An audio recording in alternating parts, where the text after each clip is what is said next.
Hello and welcome back to another episode of Raw and Real with Stefanie Fernandes. I'm Stefanie, your podcast host. I'm a rapid transformational therapist and founder of Your Freedom program. I work with women who want to take back their life, returning to themselves on their healing journey.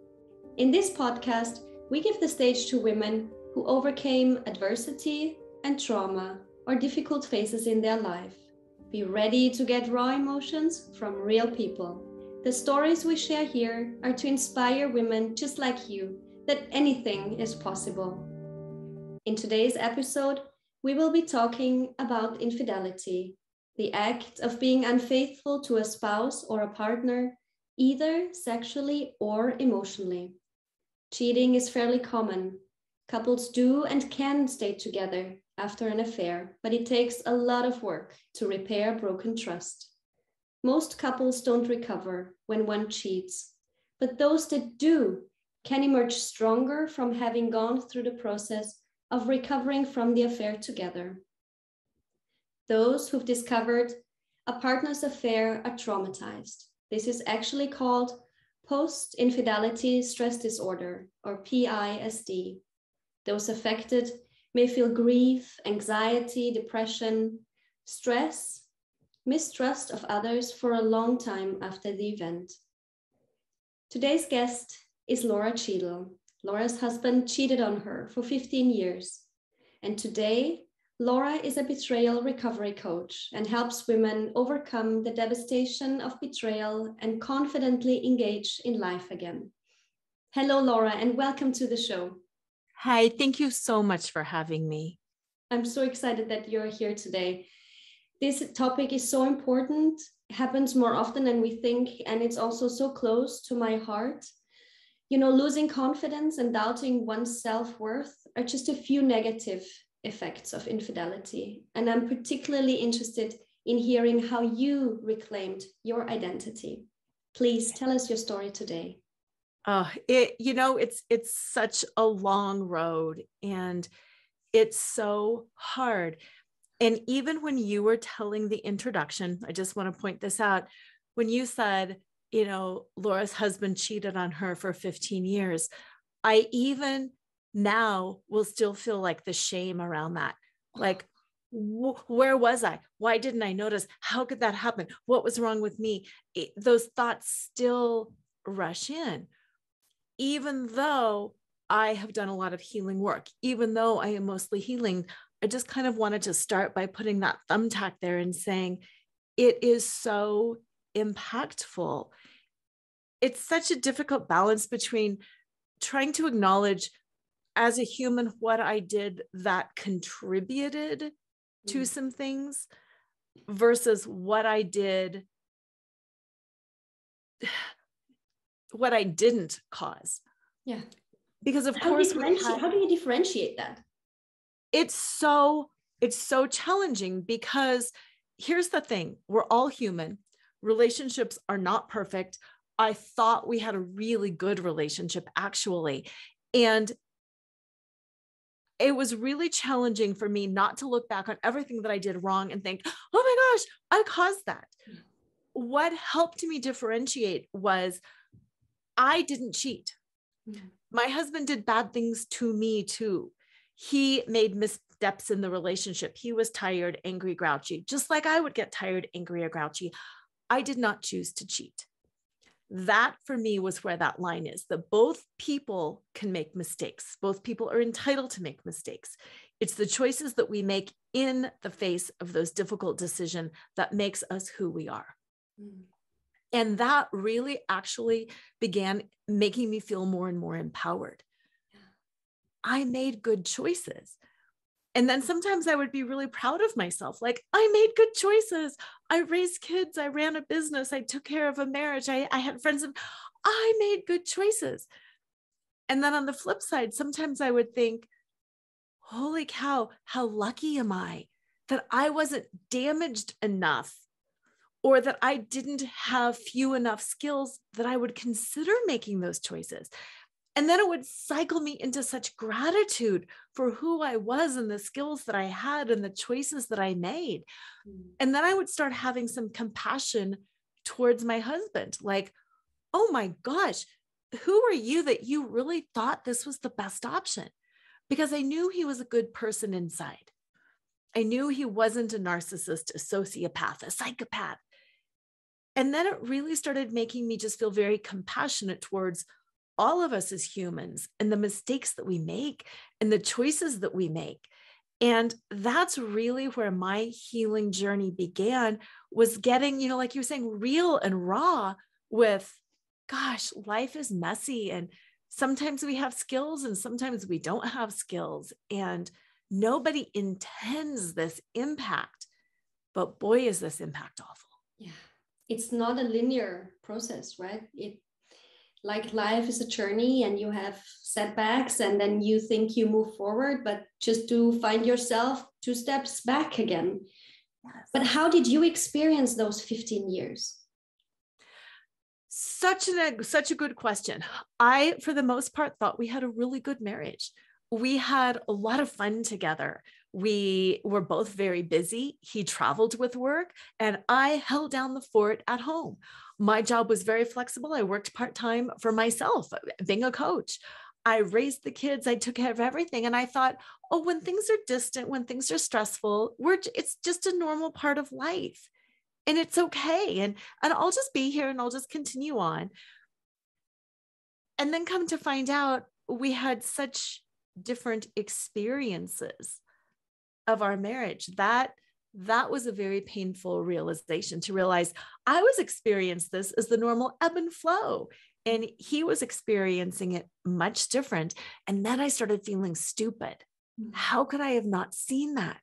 Why didn't I know? I'm smart. My background, was a corporate attorney before I pivoted to coaching and raising my kids. Why didn't I see that? And then all that self-blame, and then that lack of self-trust. If I can't even trust myself to notice that my husband is out there doing this, how stupid can I be? What else am I missing? So it really immediately came back to you as there's something that you didn't see, you did wrong, and it was your fault. Yes. Oh my God. Yes. Every single time it was, what did I do wrong? Mm-hmm. Mm-hmm. Because here's the sad part about it. I was trying my hardest. Mm. Of course we have bad days, but I was trying my hardest. I couldn't have done the marriage much better. Mm. So then that's why it really cuts to the core of your self-worth. If I couldn't do this any better, how much of a loser must I be? But it's such a busy time in one's life when you raise kids. All of a sudden, the relationship dynamics completely shift. Yes. Your identity shifts. You become a mother. Your job becomes secondary. Yes. You have conversations about, cutting bread in triangles and talk about play dates. Yes. And it's so tiring that in the evening you are happy when you would just, I'm not here to talk. I just want to relax. I just want to binge Netflix and don't do anything. Wow. And it's very easy to lose connection in that very busy time of one's life, when we all do the best we can. Yes. But in hindsight, what would you tell yourself with all the things you know today? You know what's really interesting about that question? I love that question. What I would tell myself is to have more fun, to receive more, to not try as hard. Because ironically, if I hadn't have worked so hard at trying to be the perfect wife, trying to be the perfect mom, trying to have the perfect home and run the perfect career, I think it would have set me free a little bit to be more in touch with myself and where I was covering my pain, and where more perceptive of my husband's pain and what was really going on in the relationship, and just to be more raw and authentic along the way, and to get messier along the way. Yeah. What helped you to get through that time and to arrive where you are now? Yeah. Several different things. First of all, it was so important to grieve. It was really important for me to let my mind go to some of those dark places, to some of those really raw, painful places, and to purge and to sob and to not try to sugarcoat it, because there's a lot that you cannot sugarcoat. And it was really important to grieve my lost innocence. The fact that other women got some of the attention that I rightfully deserved. I really allowed myself to go into that victim place for a while to grieve. And then once I was in that place, I had this realization that he has taken away a lot from me. He's taken away confidence, self-worth, my memories. He's taken away so much, and I am not going to allow anything else to be taken away from me. I am done. I have sacrificed for years and I'm done. So really that realization that it was up to me to take the next step. I couldn't wait for anybody else. It was all up to me. And that it also became clear right away that truly that next step was my choice. That I had spent a lot of years, like you said, doing everything for everyone, taking care of kids, volunteering. It was wonderful. It was fulfilling. It was great. But I was also just constantly reacting and being in the moment and just responding to what was next. I wasn't consciously creating who I wanted to be and how I wanted to feel and what I wanted from my life. And when I started getting to that place, I started getting really excited because it was like, oh, my kids are older. We've got all this gunk that has now been cleared out in our relationship. I now know exactly what was going on. He had a lot of childhood trauma. We started dealing with that. We started dealing with marital stuff. And it was so exciting because it was such a fresh start. And not only was it a fresh start, but it was a fresh start with all the skills that I never had before. Because, really, when you have kids at home, when you're tied to a job, you can only do so much. And with everything blowing up, it was like, wow, I got to rebuild everything, not only my marriage, but my whole life. And who gets that kind of an opportunity? This is a gift. It's so empowering. Yes. So empowering, so exciting, and such a shift of perspective. Yeah. So am I hearing you right that you guys are still together? You worked through this? Yes, we worked through it and we are still working through it. Okay. It was interesting, as my husband cheated for 15 years with 5 different women. And I really thought our marriage was good. We had fun together. We had a lot of really good times. We were very compatible. And that's what made it so confusing. At first, I found out about one woman and I'm like, we are so done. You are out of here. It's over. Then I found out about the second and I was even more mad. And then I found out about the third and I thought, this is starting to not make sense. And by the time I found out about the fifth, I thought, okay, this might not be about me because I really did do a good job.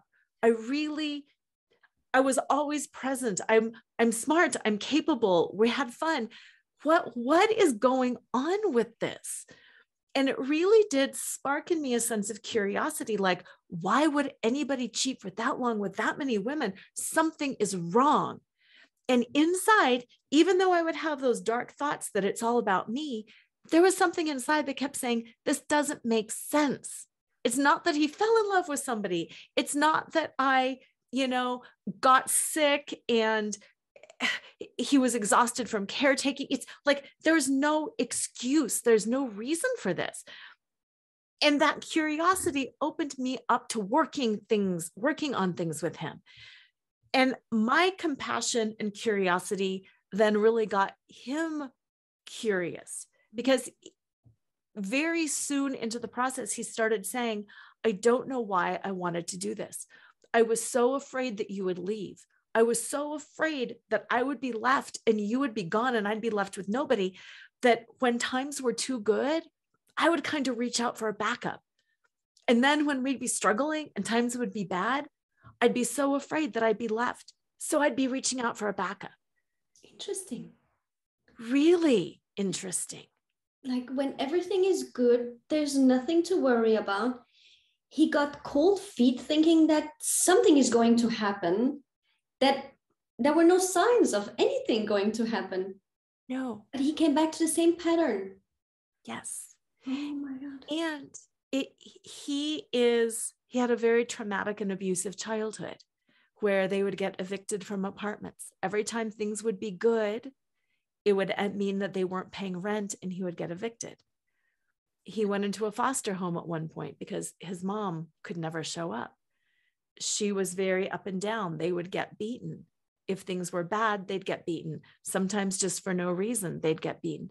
So he's always walking around on eggshells.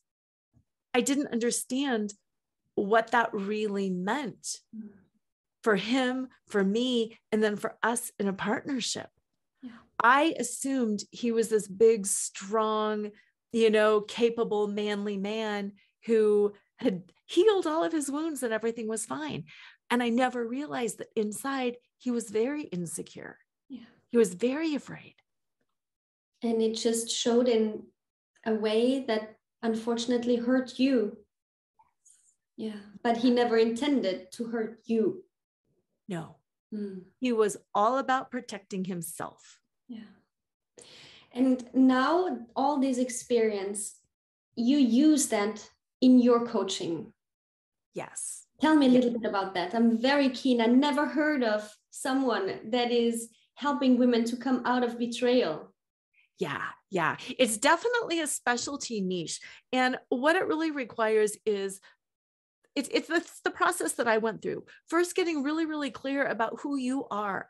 And are you standing in your integrity? And what are your values? And what are the choices that you make? And where do you go when you're pushed? Where do you go when you're stressed? And then recognizing your partner as a fallible human being.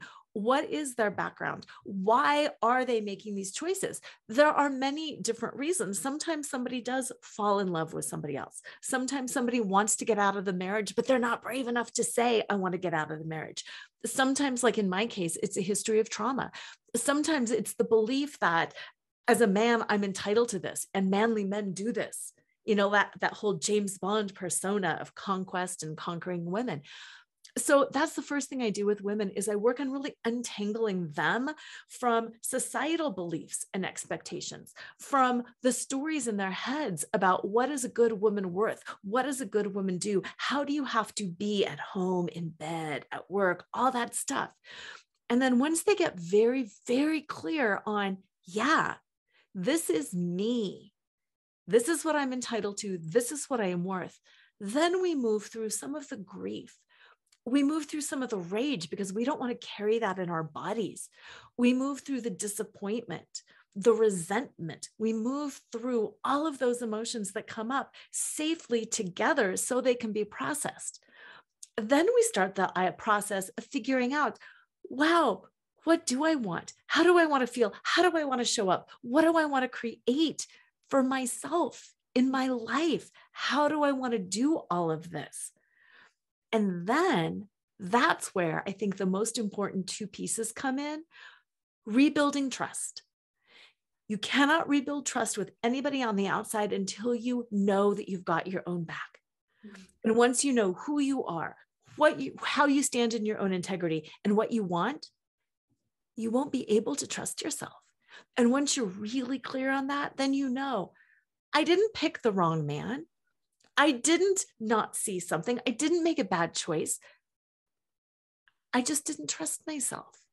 I didn't trust that intuitive guidance, those little emotional hits that I got. And then once you really are solid in trusting yourself, then you start trusting the world again and others again slowly. And then once you're in that place, that very last step is forgiveness. And the forgiveness not only is for your partner, but it's mostly for you. It's forgiving yourself for living this, forgiving your partner for being fallible, forgiving all of the mistakes where you betrayed yourself by not listening to your intuition, where you didn't allow yourself to process the emotion, and just walking full circle around that whole package. Yeah. And where and when is the decision? When and where is it time for the decision? Am I staying or am I leaving? That's a tough question. And I really like to say that decision is something that needs to be made every moment of every day. Oh, Yes. I love that. Yeah. I love that. I don't know why I feel a bit stupid, but I don't know why I thought that it's a decision and you stay with it, you know? Like I decide to stay with you and that's what I'm going to do. But of course, it can change. Tell me more about that. Yeah. Oh, yes. I decided, I didn't decide. I felt that there was more to the story and that I felt curious and I wanted to stay with my husband and figure stuff out, figure out what was going on. Like I said, I'm a lawyer. I need to figure this out. So I was choosing to stay. As long as he was willing to work and talk and get vulnerable, then I'm staying, then I'm staying, then I'm staying. We kept having fun together. We kept enjoying. I kept learning more about him and me. So I'm staying and I'm staying and I'm staying. There have been times too where we have both been defensive and we have had really tough moments. And I will think, I might be out of here. I might be out of here. This might not be something that I'm willing to stick with anymore, but we'll see how this plays out. We will see if this is just a bad place on an anniversary where we're feeling tough, or we'll see if he's out. And then he comes back in, and then I come back in. But I am never committed to saying one way or the other. If this happens, I don't know what will happen. It's not like I can say, if X happens, then I will leave. If Y happens, then I will stay. Are we both willing to keep dancing the dance? Yeah. If we're both willing to dance in integrity and honesty, then I'm willing to stay. So it really requires both the commitment of both partners. Yeah. Yes. Yes. And in the work you do you work with couples or do you focus on working with one partner? How is that? Yeah, mostly I work with women. And the reason that I like mostly working with women is I really like that one-on-one deep connection of trust. Expose yourself to me. In my work, I talk about burlesque. And the burlesque, if you think about traditional burlesque dancing, it's the removing of layers. You take off the dress, there's a corset underneath. You take off the corset, there's a bra underneath. You take off the bra, there's a pasty underneath. And that's how we have to go into our psyche, into our relationships, into our beliefs, one layer at a time, one layer at a time, to get really raw, really vulnerable about who we are and what we want. And that's what I really like to do, is to talk to women about, did this happen in your childhood? Do you have a deep belief that this will happen to all women? Do you have a deep belief that women are supposed to turn a blind eye to this? Do you have this deep belief that you're not good enough, that you're not smart enough?